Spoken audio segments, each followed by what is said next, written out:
খোদার কসম, জমিন আল্লাহকে বলে, আল্লাহ ওরে উল্টাইয়ে দেই, ওরে উল্টাইয়ে দেই। ও যে আপনার জমিনের উপরে দাঁড়াইয়া মাওলা উলঙ্গ ছবি দেখতেছে। রাত 2টায় নওজোয়ান মনে করে ডানে বামে মা নাই, বাবা নাই, কেউ নাই, সবাই ঘুমায় গেছে। তখন উলঙ্গ ছবি বের করে, আরেক মেয়ের সাথে প্রেমের আলাপ করে।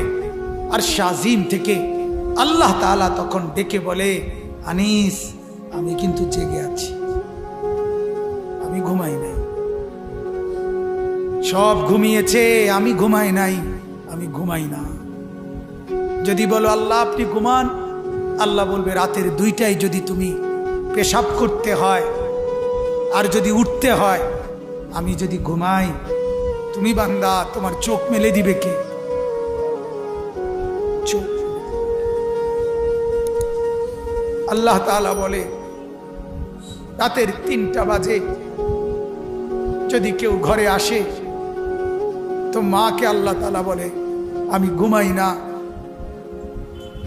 কারণ আল্লাহ তাআলা বলেন তখন দরজা খুলে দিতে হলে চোখ মেলতে হবে।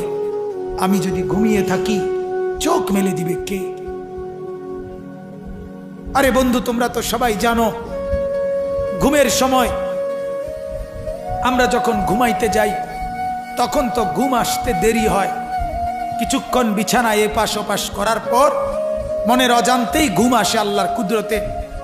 সকালবেলা যদি এই ফজরের নামাজ না পড়ে আমরা যারা ঘুমায় থাকি, সকাল 8টা বাজে 7টা বাজে আমরা যখন উঠতে চাই, যদি আল্লাহ তাআলা নারাজ হয়ে বলে বান্দা ঠিক আছে এখন আমি আধা ঘন্টা চোখ মেলতে দিব না, তুমি চেষ্টা করো, আমি চোখ মেলবো না, কি হালাত হবে বন্ধু? কেমন হবে? তোমার চিৎকার দেখবে কে? তোমার চিৎকার দেখবে কে তখন?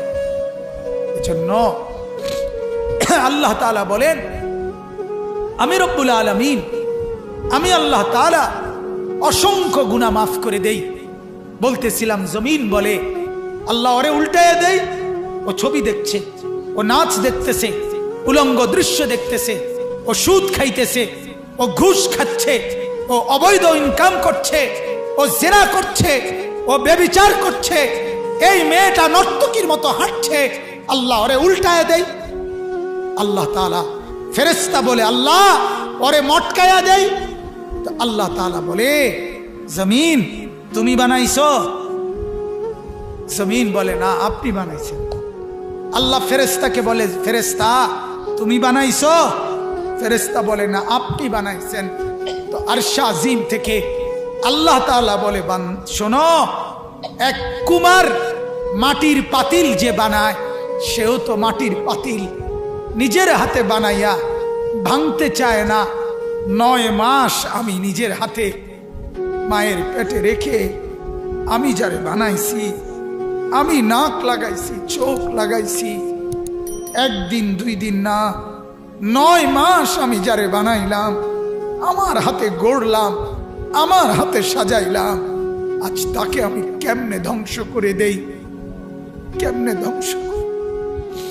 এজন্য উল্টাচ্ছি না, এজন্য আযাব দেই না। আমি অপেক্ষা করি আমার বান্দা যদি তওবা করে, আমার বান্দা যদি কোনোদিন ফিরে আসে। আল্লাহ তাআলা বলে আমার বান্দা তুমি যদি ফিরে আসো, আমি 90 বছরের গুনাহ একসাথে মাফ করে দেব। আমি রাতের গুনাহ রাতেই মাফ করে দেব, দিনের গুনাহ দিনেই মাফ করে দেব। তুমি আইসো আমার কাছে, আমি মাফ করে দেব। এজন্য আমার ভাই আল্লাহ তাআলা বলেন আমি তো এমনিই মাফ করে দেই, সামান্য আযাব আর মুসিবত দেই, সেটা গুনার কারণে দেই। এজন্য গুনাহ ছেড়ে দেন, গুনাহ ছেড়ে দেন, গুনাহ ছেড়ে দেন। সুদের লেনদেন করবেন না। কেন সুদ খাবেন বাপ? কেন সুদ খাবেন? কেন সুদের লেনদেন করবেন? কেন কিস্তি নিবেন?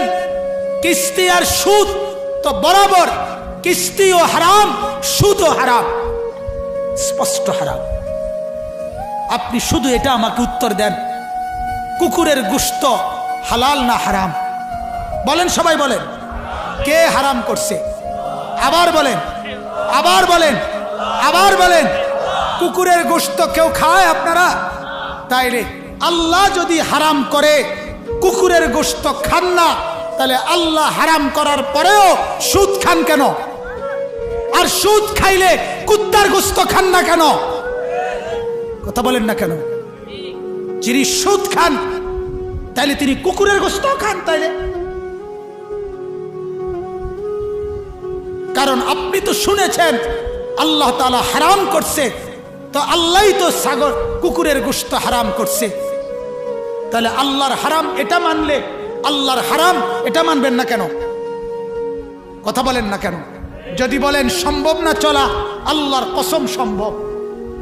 হালাল পন্থায় ইনকাম করে চলা সম্ভব না অসম্ভব? সম্ভব, সম্ভব। আল্লাহর কথা মিথ্যা হয় না। লা ইউকাল্লিফুল্লাহু নাফসান ইল্লা বুসআহা। আল্লাহ কারো উপরে সাধ্যের অতিরিক্ত কিছু চাপিয়ে দেয় না। অতএব আমার কথায় রাগ হবেন না, আমি একটু শক্ত বলছি, আর একটু শক্ত বলছি শুধু এই উদ্দেশ্যে, গুনাহ ছেড়ে দেন, গুনাহ ছেড়ে দেন। সুদ, ঘুষ, মিথ্যা, মদ, জুয়া, অনেক যুবক, অনেক নওজোয়ান শহরে বন্দরে গ্রামে গঞ্জেও এখন মাদকাসক্ত, মদে আসক্ত, ইয়াবা, ফেন্সিডিল, গাঁজা, হাজারো রকমের নেশা। আহা, আল্লাহ নবী সাল্লাল্লাহু আলাইহি সাল্লাম বলেন, পরিষ্কার হাদিস, নবীজি বলছেন যে নেশা করে সে ব্যক্তির কাছে মা, খালা, চাচি, বোন কেউ নিরাপদ থাকে না, নিরাপদ থাকে না। নেশাখোর আপন জনের উপরেও আক্রমণ করে, আপন জনের উপরেও ঝাঁপিয়ে পড়ে। নাউজ নাউজ। এজন্য নেশার থেকে বাঁচেন, অশ্লীলতা থেকে বাঁচেন, ব্যভিচার থেকে বাঁচেন। আল্লাহ তাআলা বলছেন, নাইলে আমি দুনিয়াতেও শাস্তি দেব, নাইলে আমি আখিরাতেও শাস্তি দেব। এজন্য আজকে আমার এটাই কথা, মূল বক্তব্য। আগত মুসিবত, পিছনের মুসিবত, সব মুসিবতের কারণ গুনাহ। বলেন কোন? গুনাহ। বলেন না কারণ কি? গুনাহ। আবহাওয়া পরিবর্তন, জলবায়ু পরিবর্তন, সাগরের তলের মাটি সরে গেছে, এই হইছে সেই হইছে, এডি হইছে কা মাটি সরে গা। কথা বলেন না কেন? আবহাওয়া পরিবর্তন হইল কেন? জলবায়ু পরিবর্তন হইল কেন? যাই বলেন, মূল কারণ গুনাহ। মূল কারণ কি? এই জন্য গুনাহ ছেড়ে দেন। বিশেষ করে নারী কেন্দ্রিক জিনা ব্যভিচারের গুনাহ। বলেন ইনশাআল্লাহ। আর এক্ষেত্রে আল্লাহর কোরআন এবং রাসূলের হাদিসের বক্তব্য হলো, নারী কেন্দ্রিক গুনাহ, জিনা, ব্যভিচার, অশ্লীলতা, বেহায়াপনা হবে না একটা জিনিস শুধু যদি ঠিক রাখে, সেটা হলো এই নজর। সেটা কি বলেন? নজর। সেটা কি বলেন না? নজর। এজন্য আল্লাহ তাআলা সূরা নূরের মধ্যে প্রথম আল্লাহ বলছে এটা, হে নবী, মুমিন পুরুষদেরকে বলেন তারা যেন ভিন নারী থেকে নিজেদের চোখ নামায় ফেলে। মহিলাদেরকেও বলেন তারা যেন ভিন পুরুষ, পর পুরুষ থেকে চোখ নামিয়ে ফেলে। চোখ নামিয়ে ফেলে, কোনো কর্ম চোখ নামিয়ে ফেলে। আল্লাহ তাআলা এটা বললেন, পুরুষ চোখ নামাও, নারী চোখ নামাও। আমার একজন উস্তাদ হযরত মাওলানা মুফতি মুস্তফা মাহমুদি দামাত বারাকাতুহুম, তিনি একবার আমগরে বলছিলেন যে ওই রাস্তার ট্রাক রাত্রিবেলা যখন চলে, ট্রাক, ডিস্ট্রিক্ট বড় বড় গাড়ি, এদের একটা নিয়ম হলো ড্রাইভারদের দুই মুখী গাড়ি, দোনো গাড়ির হেডলাইট জ্বলে রাত্রেবেলা। তো নিয়ম হলো কাছাকাছি আসলে দোনো গাড়ি হেডলাইট ডাউন করে দেয়, নামায় দেয়। হেরা এটা বোঝে ড্রাইভাররা, হেডলাইট যদি ডাউন করে তাইলে দোনো গাড়ি বুঝে কে কাকে কোন দিক দিয়ে সাইড দিতে হবে। কিন্তু যদি দোনো হেডলাইট মুখামুখি থাকে, ডাউন না করে, অ্যাক্সিডেন্ট হয়, বাড়ি খায়।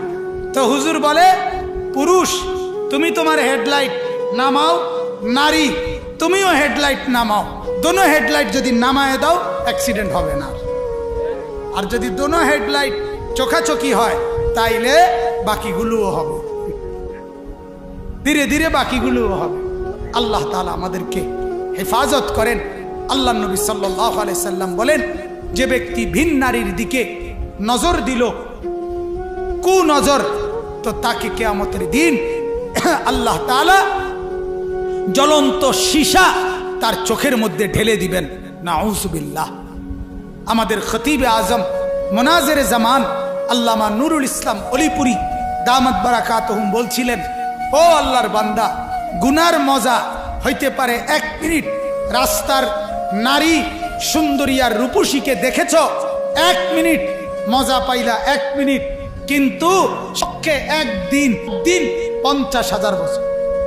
অতএব 50,000 বছর ন্যূনতম শুধু হাসরের মাঠে সীসা গলে ঢেলে দেওয়া। আল্লাহ আমাকেও মাফ করেন, আপনাদেরকেও মাফ করেন, গুনাহ ছেড়ে দেন। 5 ওয়াক্ত নামাজ পড়বেন, বলেন ইনশাআল্লাহ। সবাই বলেন ইনশাআল্লাহ, সবাই বলেন ইনশাআল্লাহ। ধোকা দিয়া বলেন না, আল্লাহকে হাজির রেখে বলেন ইনশাআল্লাহ। আল্লাহ তাআলা তৌফিক দান করেন। নবীজি সাল্লাল্লাহু আলাইহি সাল্লাম ইন্তেকালের পূর্বে সর্বশেষ আম্মাজান আয়েশা রাদিয়াল্লাহু তাআলা আনহাকে বলছিলেন, আয়েশা, আমি চলে যাচ্ছি আমার মাওলার কাছে, আমার উম্মতকে বইল নামাজ যেন না ছাড়ে। আসসালাত আসসালাত। হযরতে ওমর মৃত্যুর পূর্বে ওনাকে ছুরি দিয়ে ফজরের নামাজ পড়া অবস্থায়, ইমামতি করা অবস্থায় ফজরের প্রথম রাকাতে ছুরির ঘাই দিছে। হযরতে ওমর সরে গিয়ে পিছন থেকে সাহাবী আব্দুর রহমান ইবনে আউফকে টেনে ইমামের জায়গায় দাঁড় করাইয়া হযরতে ওমর বলছে, আব্দুর রহমান, আগে নামাজ শেষ করো, এরপরে আমাকে ধরবা। কাটা মুরগির মতো হযরতে ওমর পাশে তরফাইছে, কিন্তু সাহাবীরা আগে ফজরের নামাজ পড়ছে। এজন্য ওমর বলছে আগে নামাজ। আগে কি বলেন? নামাজ। হযরতে খুবাইব একজন সাহাবী, মক্কার কাফেররা ওনাকে ফাঁসিতে ঝুলাইছে, ঝুলাইবার আগে বলছে, খুবাইব শেষ ইচ্ছা কি? হযরতে খুবাইব বলে 2 রাকাত নামাজ।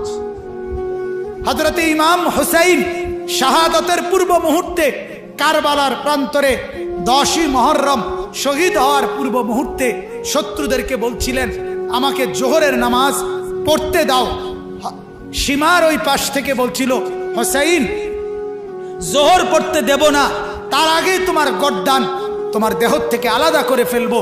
হযরতে ইমাম হুসাইন চিৎকার করে বলছে, আমি নিয়ত বাঁধলাম, তুমি যা ইচ্ছা করো। আল্লাহু আকবার।